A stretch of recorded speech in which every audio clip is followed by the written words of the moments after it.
اور اقبال کہتے ہیں غیرت ہے بڑی چیز جہان تگ و دو میں، پہناتی ہے یہ فقر کو تاج سردارا۔ میں عرض کروں گا کہ اپنی آپ جب توجہ کا قبلہ اللہ رسول کو بنائیں گے تو رب فرماتے ہیں وَيَرْزُقْهُ مِنْ حَيْثُ لَا يَحْتَسِبُ، میں نہ تجھے وہاں سے رزق دوں گا جہاں سے کبھی تیرا گمان بھی نہیں گیا ہوگا، یہاں سے بھی مل سکتا ہے، تو نے سوچا بھی نہیں ہوگا۔ بخاری شریف میں حدیث ہے، حضرت جابر ابن عبداللہ فرماتے ہیں نبی پاک صلی اللہ علیہ وسلم نے 300 لوگوں کا ایک لشکر روانہ کیا کسی مہم کے لیے، کسی جہاد کے لیے۔ حضرت ابو عبیدہ بن جراح رضی اللہ تعالیٰ عنہ امیر لشکر تھے۔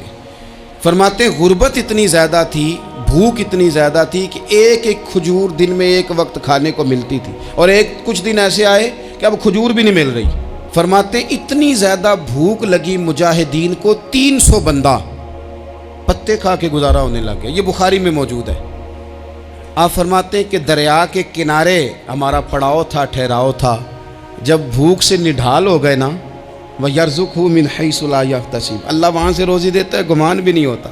فرماتے ہیں ایک مچھلی اللہ تعالیٰ نے دریا کے کنارے بھیجی، فرماتے ہیں وہ تھی تو مچھلی پر پہاڑ جتنی تھی۔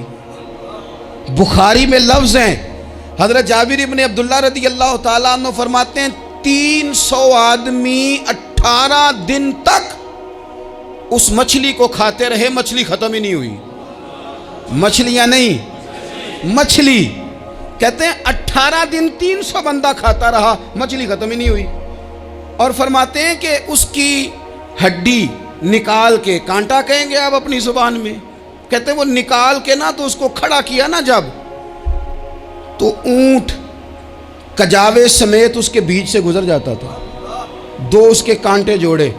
فرماتے ہیں وہ اس کا گوشت ہم کھاتے تھے اور اس کی چربی بطور تیل کے ہم جسموں پہ ملتے تھے، بیماروں کو اس سے سکون آتا تھا، تندرستی شفا ہوتی تھی۔ فرماتے ہیں ہم کھایا بھی ہم نے، اور کچھ لے کے ہم مدینے بھی گئے، اور قربان جائیں نبی پاک نے بھی اس میں سے کھایا۔ ہم نے عرض کی حضور یہ معمہ کیا ہے، یہ ماجرا کیا ہے؟ تو محبوب نے فرمایا تمہارے پاس غذا نہیں تھی، رب نے تمہارے لیے بندوبست کیا ہے، اللہ نے تمہیں دیا ہے۔ مکان شروع کر لیا، ایک صاحب نے وہ مکان بنانے لگے، آپ وہ حساب لگا رہے ہیں، کہتے ہیں میرے پاس اتنے پیسے ہیں، اتنے میں نے فلانے دوست سے کہنا ہے اس نے دے دینے، اتنے فلانے رشتہ دار سے کہنا ہے اس نے دے دینے، اتنے فلانے سے کہنا ہے اس نے دے دینے۔ یہ ساری کاپی بنا کے مکان شروع کر لیا۔ جو روز کہتا تھا نا کوئی حکم ہو جاتے 10، سب سے پہلے اس کو کہا میاں پیسے چاہیے دین، وہ کہندا ہو کل ہی منڈا ٹوریا ہے، کدے تو پرسوں 10 داتے لب جانے سن۔ میں آپ کو اپنے تجربے کی بات بتا رہا ہوں۔ جن لوگوں کا خیال ہوتا ہے نا کہ آپ سٹارٹ کریں فلانا کام، ہم آپ کے ساتھ ہیں، اللہ کا ہی کوئی نظام ہے، وہ بالکل بھی نہیں ساتھ ہوتے۔ لیکن ایسا نہیں ہے کہ کوئی ساتھ نہیں ہوتا، اللہ تعالیٰ بڑے اسباب پیدا کرتا ہے، وہاں سے دیتا ہے جہاں سے گمان بھی۔ ہمارا یہ ذہن بن جاتا ہے ہم ساری اپنے حساب سے چلتے ہیں، اتنے رشتہ داروں سے، اتنے کون آپ کے ساتھ چلے گا، سوال ہی نہیں پیدا ہوتا۔ یہ سارے کام چھوڑ کے سب سے پہلے 2 رکعتیں پڑھو، اپنے رب کی بارگاہ میں، رسول کائنات کی بارگاہ میں گزارشات اور استغاثے پیش کرو، وہاں سے خیر طلب کرو۔ دنیا دار کیا دیں گے، کیا دے سکتے ہیں، کیا حیثیت ہوتی ہے کسی، اللہ کہتا ہے وہاں سے دوں گا۔ تو جو اللہ مال دے وہ لینا چاہیے کہ رشتہ داروں کا مال دیکھنا چاہیے؟ جو اللہ دے وہ لینا چاہیے کہ سیٹھوں نوابوں کی جیبیں دیکھنی چاہیے؟ جو اللہ دے وہ قبول کرنا چاہیے یا دیکھنا چاہیے کون سا آدمی کہاں پہنچ گیا؟ چھوڑو، اپنی مٹی پہ چلنے کا سلیقہ سیکھو۔ کسی کے سنگ مرمر پہ چلو گے تو پھسل جاؤ گے، پھسل جاؤ۔ اس پر ایک اور بات عرض کر دوں، صحیح بخاری سے، مسلم سے ایک اور بات۔ کچھ چیزیں ایسی ہیں جن سے اللہ کی مدد آتی ہے، مدد ملتی ہے۔ ایک چیز ان میں سے ایسی ہے جس سے بہت مدد نازل ہوتی ہے، وہ ہے کہ جب رب آپ کو دے نا تو پھر آپ بھی اس کے رستے میں دیں، پھر مدد آتی ہے، پھر اور آتا ہے۔ بخاری مسلم میں حدیث ہے، یہ زیادہ ہی توجہ طلب امر ہے، اس پر آپ غور کریں گے۔ حضرت ابو ہریرہ فرماتے ہیں کہ نبی پاک علیہ السلام نے فرمایا ایک شخص نے بادلوں کے اندر سے آواز سنی کہ فلاں آدمی کا کھیت اور باغ خشک ہو گیا ہے، وہاں برسو اور اس کے کھیت کو سیراب کرو۔ وہ بڑا حیران ہوا کہ بادل سے آواز آ رہی۔ پھر اس نے دیکھا کہ ایک پہاڑی پر بارش ہوئی، وہ بادل وہاں برسا، پھر نالیوں سے ہوتا ہوا پانی ایک طرف چلا تو جس نے آواز سنی تھی حضور بیان کر رہے ہیں، وہ بھی پیچھے پیچھے چلا کہ پانی کدھر جا رہا ہے۔ اس نے جا کے دیکھا کہ ایک مقام پہ ایک باغ کو وہ پانی لگ رہا ہے اور ایک آدمی وہ پانی لگا رہا ہے۔ اس نے اس سے پوچھا تیرا نام کیا ہے؟ اس نے کہا کیوں؟ کہنے لگا بتا نا۔ اس نے نام بتایا تو کہنے لگا یہی تو وہ نام ہے جو میں نے بادلوں کے اندر سے سنا ہے کہ فلاں کے کھیت کو پانی دے دو۔ اس نے کہا یار تو کیا عمل کرتا ہے کہ اسپیشل تیرے لیے بارش برسے؟ یہ بخاری پڑھ رہا ہوں، سیاستہ سے حدیث عرض کر رہا ہوں۔ اس سے پوچھا تو کیا کام کرتا ہے کہ جناب اللہ تبارک و تعالیٰ کا حکم کرم آیا کہ خاص تیرے لیے پانی برسے اور تیرے کھیت کو سیراب کرے؟ تو اس نے کہا چھوٹا ذمہ دار ہوں، پر جب فصل اگتی ہے تو 3 حصے کرتا ہوں، ایک حصہ اپنے بال بچوں پہ بہن بھائیوں پہ خرچ کرتا ہوں، ایک حصہ پورا اور ایک حصہ دوبارہ کاشتکاری پہ لگاتا ہوں، اور تیسرا حصہ خالص میں نے مسکینوں، یتیموں اور غریبوں کے لیے رکھا ہوا ہے۔ وہ جو تیسرا حصہ اللہ کرے آپ سمجھے، وہ رب کے بندوں پہ تیسرا حصہ خرچ کرتا ہے نا، تو کریم مالک نے فرمایا جہاں سے غریب کا حصہ جاتا ہے وہ کھیت خشک نہیں رہنا چاہیے، وہ جہاں سے مسکین روٹی کھاتے ہیں وہ خشک نہ رہے، جہاں سے یتیموں کو کچھ آتا ہے کہیں اس کی فصل رہ نہ جائے۔ میں اور آپ بھی اگر اپنے مال میں مسکینوں، یتیموں، غریبوں کے حصے رکھ لیں گے تو فصلیں خشک نہیں رہیں گی، ان کے اندر تازگی آئے گی، نور آئے گا، کرم آئے گا، خاص کر خدا کی رحمت برسے گی۔ مدد اللہ سے چاہیں، اپنی توجہات کا مرکز رب رسول کی ذات کو بنائیں، پھر آپ محسوس کریں گے کہ بڑی جلدی اللہ تعالیٰ کی مدد آنے لگی ہے۔ کبھی آپ صرف کہہ دیں نا میرا رب میرے ساتھ ہے، اس لفظ میں اتنی طاقت ہے کہ دشمن ویسے زیر ہو جاتا ہے۔ زندگی میں کسی سے بھی لڑائی ہو تو اچھی طرح سوچ لیں کہ اللہ اس طرف ہے یا اس طرف ہے۔ اگر آپ زیادتی پہ ہیں تو پھر رب مظلوم کی جانب ہے۔ اگر اللہ کی مدد آپ کے ساتھ ہے تو دنیا کی کوئی طاقت آپ کو گرا نہیں سکتی، اور اگر آپ مظلوم کے مقابلے میں ظالم بن کے آپ کھڑے ہو گئے ہیں اور آپ نے رویہ وہ اختیار کیا ہے کہ جس میں مدد نہیں آئے گی، تو پھر یاد رکھ لیں کہ آپ کوئی بھی ہیں، کہاں بھی ہیں، آپ کمزور ہیں۔ طاقتور تھے ابتدائے اسلام میں، ظاہری طاقت تھی کفار مکہ کے پاس، وہ ڈنڈوں سے مارتے تھے غریبوں کو، ان کے ہاتھوں میں ڈنڈے تھے، پر خدائی طاقت ان مظلوموں کے ساتھ تھی۔ صاحب زرقانی نے لکھا ہے حضرت زنیرہ رضی اللہ تعالیٰ عنہ ایک لونڈی ہیں، غریب ہیں، ماڑے دا کی کام محمد نس جانا یا رونا، غریب سادی بی بی اور لونڈی کنیزہ، ایک مشرک کی کنیزہ تھی، انہوں نے کلمہ پڑھ لیا، وہ ڈنڈوں سے مارتا، دروں سے مارتا، تکلیف دیتا۔ حضرت زنیرہ رضی اللہ تعالیٰ عنہ کو اتنا مارا، اتنا مارا۔ اب آپ ایک اور پہلو پر بھی غور کریں، مار بھی پڑ رہی ہے پر خدا ادھر ہی ہے، اللہ کی مدد ادھر ہی ہے۔ رب کہتا ہے کہ پہلے تو صبر کرنا، ان اللہ مع الصابرین، تو صبر کرے گا تو پھر رب کی معیت ملے گی، ذرا ٹھہرنا، تو تھوڑا ڈٹنا۔ ان الذین قالوا ربنا اللہ ثم استقاموا تتنزل علیہم الملائکہ، تو کہے اللہ میرا رب ہے، پھر تو پہلے ڈٹ، پہلے تو نے ڈٹنا ہے۔ ثم استقاموا، جو ڈٹ گیا، تتنزل علیہم الملائکہ، ڈٹنے والے کے لیے مدد آتی، پہلے تھوڑا ٹھہرنا پڑتا ہے، پہلے تھوڑا صبر کرنا پڑتا ہے، حوصلہ کرنا پڑتا ہے، اس کے بعد مدد آتی۔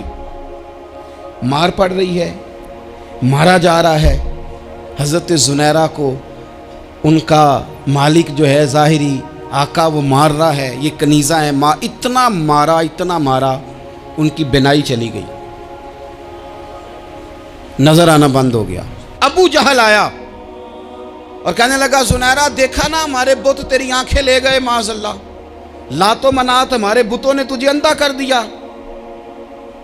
اب ایسا نہیں ہے کہ بی بی روتی جا رہی ہے، روتی جا رہی ہے، مایوسی مایوسی، معاذ اللہ، پریشانی، غریبی بڑی ہے، پوچھنے والا کوئی نہیں، یہ باتیں نہیں۔ کیا جملے ہیں خاتون کے، کیا لفظ ہیں۔ ابو جہل نے تنزیہ کہا، معاذ اللہ، کہنے لگا دیکھا نا ہمارے بتوں نے تجھے اندھا کر دیا۔ تو جناب زنیرہ آنکھوں کی بینائی گئی ہے اور رات کو گئی ہے، دکھ ابھی تازہ ہے، لیکن اللہ پہ جو توکل ہے، اپنے مالک سے جو رشتہ ہے، وہ اتنا مضبوط ہے، اتنا طاقتور ہے، اس میں اتنی گہرائی ہے کہ حضرت زنیرہ بول کے نا اتنی قوت سے بولی، اتنی طاقت سے بولی کہ پورے کفر پر لرزہ طاری ہو گیا۔ فرمانے لگی تمہارے بتوں کی کیا اوقات ہے کہ وہ میری بینائی لے جائیں؟ یہ میری رب کی حکمت کا تقاضا ہے۔ جب تک اس نے چاہا زنیرہ دیکھتی رہی، اور جب اس نے چاہا زنیرہ کی آنکھوں کی بینائی چلی گئی، اور اگر وہ چاہے گا نا تو بینائی واپس بھی کر دے گا۔ اگر ہو ذوق یقین پیدا تو کٹ جاتی ہیں زنجیریں، اگر وہ چاہے گا تو بینائی آ بھی جائے گی۔ حضرت زنیرہ نے رات کو یہ لفظ کہے، ابو جہل اور سارے کفار ڈر کے سن کے چلے گئے، آپ اطمینان سے آ کے بستر پہ سوئی۔ جب سویرے اٹھی تو اللہ نے آنکھوں کی روشنی واپس کر دی تھی۔ آنکھوں کی اب چھڑی پکڑی ہے، بازاروں میں گھومتی ہے، کہتی ہیں بلاؤ کدھر ہے تمہارے نات و منات، دیکھو میرے رب نے روشنی واپس کر دی۔ آ کر میرے ساتھ ادھر آ، ستمگر ہنر آزمائیں، تو تیر آزما ہم جگر آزمائیں۔ بیمار لوگوں یاد رکھو، کہہ دیا ڈاکٹر نے کہ تو بڑا بیمار ہے، تو بڑا کمزور ہے، یہ ہو گیا وہ ہو گیا، تو ڈاکٹر اپنے علم کے مطابق بات کر رہا ہے، ہوگا تو وہ جو میرا رب چاہے گا۔ کمزور ہو جانا، پریشان ہو جانا، تکلیف میں آ جانا، پتہ نہیں بات ہو گئی ہے تو جانے کیا ہو جائے گا۔ اپنی زندگی کے اندر اپنے رب سے رشتہ مضبوط کریں، رسول کائنات سے رشتہ مضبوط کریں، اللہ والوں سے رشتہ مضبوط کریں۔ حضرت زنیرہ نے پیغام دیا کہ زندگی میں جو جینا چاہتے ہیں تو وہ رب کا نام لے کے جی سکتے ہیں، جو اپنی زندگی میں خوشیاں دیکھنا چاہتے ہیں تو رسول اللہ کے نام پر خوشیاں دیکھی جا سکتی ہیں۔ توکل کی بنیاد پر بندہ خوشیاں لے سکتا ہے، اور اگر انسان میں توکل نہیں ہے تو پھر وہ اس کالے جادو سے بھی ڈر رہا ہے، وہ نیلے سے بھی ڈر رہا ہے، وہ پیلے سے بھی ڈر رہا ہے، وہ فلانے سے بھی ڈر رہا ہے، وہ میرے خلاف فلانا رشتہ دار سازش کر رہا ہے تو ڈر رہا ہے، فلانا میرے بارے میں یہ کر رہا ہے تو ڈر رہا ہے، وہ پتہ نہیں دنیا ادھر ہو جائے گی تو کیا ہو جائے گا، اٹھ باندھ کمر کیوں ڈرتا ہے، پھر دیکھ خدا کیا کرتا ہے۔ تو اس ساری گفتگو کا نچوڑ آپ کو یہ عرض کیا ہے، سب سے پہلے تو یہ کہ میدانوں میں مدد بھی اللہ کی، رزق میں مدد بھی اللہ کی، فصلیں خشک ہوں تو مدد پھر بھی اللہ کرے، تو پھر ساری مدد، اور اگر انسان بیمار ہو تو پھر بھی مدد اللہ کی۔ تو اپنے اللہ کی جانب توجہ کو بڑھائیں، آپ اللہ سے مدد کے سوالی بنیں۔ ترمذی کی ایک حدیث ہے، میں آپ کو زندگی کا تجربہ بتاتا ہوں کہ جب میں بڑا پریشان ہوتا ہوں تو یہ والی روایت کھول لیتا ہوں، مزہ دیتی ہے۔ میرے نبی پاک علیہ السلام نے فرمایا اپنے دکھ سیٹھوں نوابوں کو نہ کہنا، مالداروں کا نہ کہنا، ورنہ اللہ تمہیں کبھی غنی نہیں کرے گا۔ فرمایا اپنے دکھ اپنے رب کی بارگاہ میں عرض کرنا، جلدی کرے یا دیر سے کرے اللہ تمہیں لوگوں سے بے نیاز کر دے گا، اللہ تمہیں غنی کر دے گا۔ رات کو بیٹھو نا اس کی بارگاہ میں، اسے دکھڑے سناؤ، چھوٹی چھوٹی باتیں، حضور نے فرمایا نمک بھی مانگو تو رب سے مانگو، چھوٹی چھوٹی بات سے شروع کرو نا۔ جب بندہ شروع کرتا ہے نا چھوٹی چھوٹی چیزیں تو بڑی ساری چیزیں، یہ اس طرح ہوتا ہے جیسے بندہ رب سے گفتگو کر رہا ہے، مالک مجھے یہ چاہیے، مالک میں یہاں کمزور ہوں، اللہ میں یہاں پریشان ہوں۔ آپ یہ کر کے تو دیکھیں، لمبی لمبی دعائیں مانگ کے تو دیکھیں، اس کے حضور جوڑ کے تو دیکھیں، آپ دیکھیں گے راحت کتنی ہے، سکون کتنا ہے۔